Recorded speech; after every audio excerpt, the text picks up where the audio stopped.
All right, so we're just going to bring you through a couple of progressions for a lateral hip activation. Um, so this one is usually getting used during stability exercises, cycling, running, even walking, and hiking. So I'm just going to run you through a couple of progressions here. So number one is that some people might have been given from their therapist this position and just to start to activate and feel the right area working.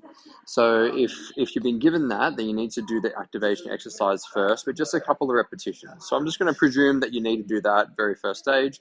Whatever your cue is that is working, is that you're going to do that, and then you're just going to do a couple of reps just to make sure that you're feeling it in the right position and that you're feeling it in the area where you should feel it, which is typically in the outside of the hip here, not in the leg, not in the thigh, not in the front of the hip either.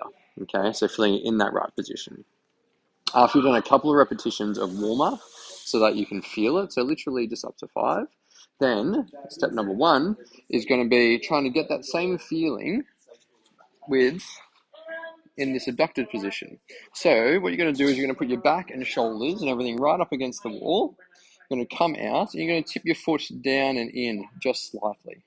Okay, that tends to make it easier to feel it in that area.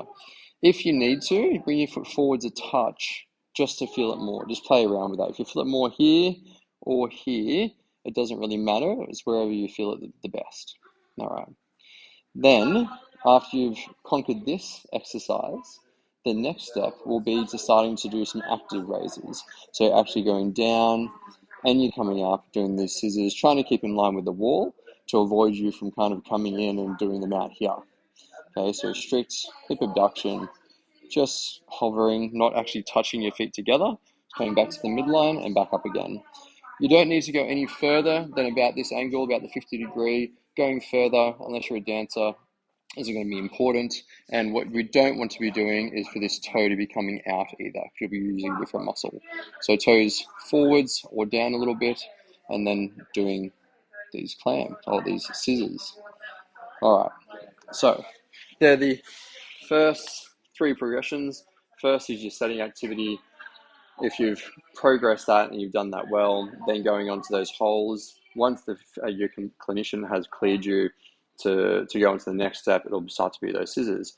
And then there's a couple more functional activities after that. That's another video.